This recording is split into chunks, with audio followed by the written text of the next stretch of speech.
Hey guys, welcome again yet to another vlog. I'm gonna give you a quick update. The angle mod for the Z actually got lost in US Customs. It was coming from Canada all the way to the United States, and when they dropped it off to the US Customs for them to inspect the package to make sure you're not like bringing drugs into the country, they lost it. So we have been waiting now for about 3 weeks for that to arrive. However, because it's lost, the company who makes the kit, FDF, which it is not their fault by any means. They are doing an amazing job and they're doing the best they can do, but they are making another kit. So the angle mod on the Z is gonna have to wait for at least another month, and I'm not gonna be able to wrap the car with the livery that we designed because when the angle mod comes, it's gonna push the tires out. So I'm gonna have to wide body the front, which means that the livery's gotta wait. So there's a little bit of a wait on this. However, I did want to save the miles on the Z. You know, it is strictly just a drift car, and I was driving the car to work like every single day. I was putting a lot of miles on this, and as you guys may or may not know, I do have 2 other cars. I have a EK hatch, which is gonna be strictly just a show car. It's a Bozozoku / like a Tasha build, but we have 3 other ones. So I didn't really want to drive that because it's got a new paint job on it, which I will be showing you guys here soon, and it's just got a bunch of money that's going into the car, so I don't want to drive that. Plus, with the attention of cops and getting tickets, it's never fun. And then I've got my S-Class, which we just sold the wheels, and I've got a set of 19-inch Krenz Wed Sport Bazarias coming, which is going to look absolutely amazing on this. We're going to be just doing crazy stance and basically playing with the bag system that's on it. That way I can air it out all the way because the rims I had on it were just way too big for it. So that's that, but because I do want to save the miles on the Z, I did go out and go pick me up a daily. It isn't the best, but it's a work car, and here it is. It's my 1989 Honda CRX. I actually got it from a friend of mine. He lives over in West Ocala, Florida, which was about, I'd say about 100 miles or so each way. And it's a 5-speed. It's got a satin silver paint job on it, 17-inch wheels. It's got a slight little body kit, the front bumper stock, but it's got the side skirts, and it's got the rear bumper, which has the built-in like diffuser. It's got a little spoiler on it, tinted tail lights, a small little exhaust. I think it's a catback. I haven't really looked underneath it yet, but it is indeed a 5-speed. It's a D15 B2, so not much power. It's got some racing seats, driver effects, I don't know. If you guys have heard of them and if you know if those are good racing seats or not, just drop a comment down below and let me know, because I really don't know. I'd never heard of them. But you won't believe the price I got this for. I actually picked it up for $750. Yeah, $750. Runs, drives. The only thing wrong with it is the starter went out on the car, which is really no big deal. I already picked up another one. If you can see it there, I've got it in the passenger seat. And we're gonna go ahead, we're gonna slap that in. We're gonna make sure it starts right up.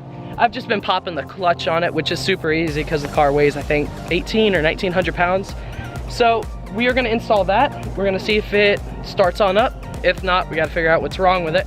But hey, $750, you really can't go wrong. I mean, it's got a mint interior, no cracks on the dashboard, racing seats, a body kit, a paint job, 17-inch wheels. I mean, what more can you ask for a $750 car? And not just that, but every time I drive this thing, I've driven it now like 4 or 5 times.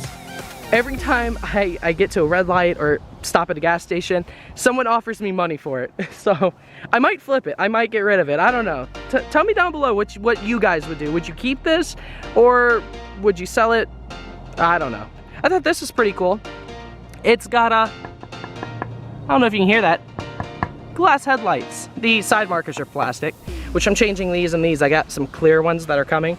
But yeah, glass headlights, which is really, really cool. But yeah, I'll pop the hood. I'll show you what is under there. Now, mind you, it is just a D15, so nothing fancy, but it's not too bad. So it's got the basically, I guess they call this a straight fuel injected It's basically when carburetors were going to fuel injection. So, something I've never really worked with before. And then it's, because it's an 89, it's OBD1. It's got a cable-fed clutch. So it's pretty cool. I got to change the battery too. The battery's kind of corroded. But as you can see, I already took the old starter out. I took it to Advanced Auto Parts. Huge shout out to them. And they tested it. It tested bad. So we picked up that new one. And we're going to go ahead and install it. Alright, so we're going to go ahead and we're going to just put the support bolt in. That way it helps hold it up. That's going to help hold this up. Go ahead and we're going to tighten that one down. Got one here. We've got the negative. And I got here with positive will go in. That right there. We're going to put the washer on. And then we're going to put the bolt on, or the nut. And we're going to lock that on there. Doing a starter is very, very easy on Hondas. Hence, another reason why I wanted this car. Make sure we torque this down now.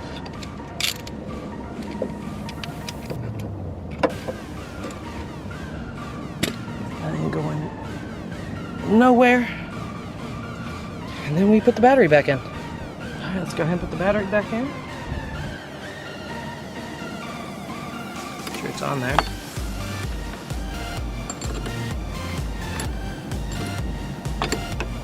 It's not even gonna move.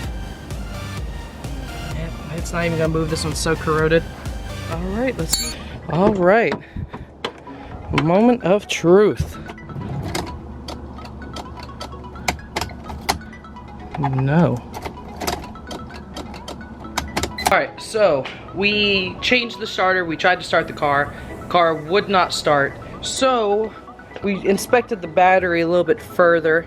It's kind of corroded, gross. The car basically needs 500 cold cranking amps. This is a 700, it's a very big battery for such a little car. But we're gonna take this over to Walmart. We're gonna go exchange it for a new battery, see if that fixes it. If not, it could be the ignition switch or starter relay. So we're just gonna take one thing at a time. We changed the starter, now we're gonna change the battery. See if that changes it. When you start the car and you have the lights on, or you try to start it and the lights are on, the headlights dim almost all the way out. So I'm thinking it possibly is the battery. We did put one of the chargers on it, which I've got around here somewhere. But when we put it on the battery, it says it's completely dead. I did try to put a battery from my mom's car on it. The problem is it's too small of a battery, and none of the cars except for the Hummer has enough cold cranking amps to start the CRX. However, the battery in this is extremely hard to get out. So I'm just gonna go buy a new battery and we're gonna leave that alone. So, all right, on to Walmart.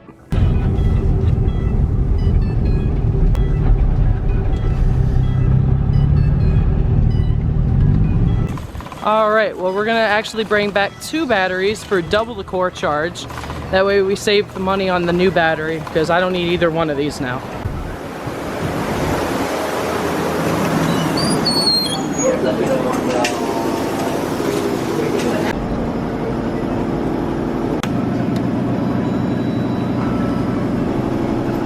Thank you. Thank you, appreciate it. So we got the new battery. Go.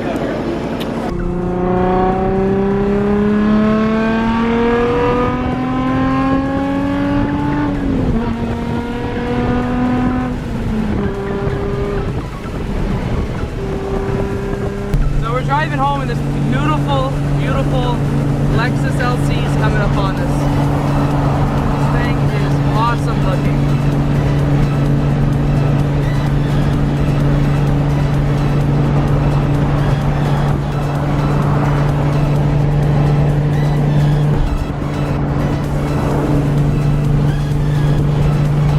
Alright, so we put the new battery in, we hooked everything up, and still it won't turn over.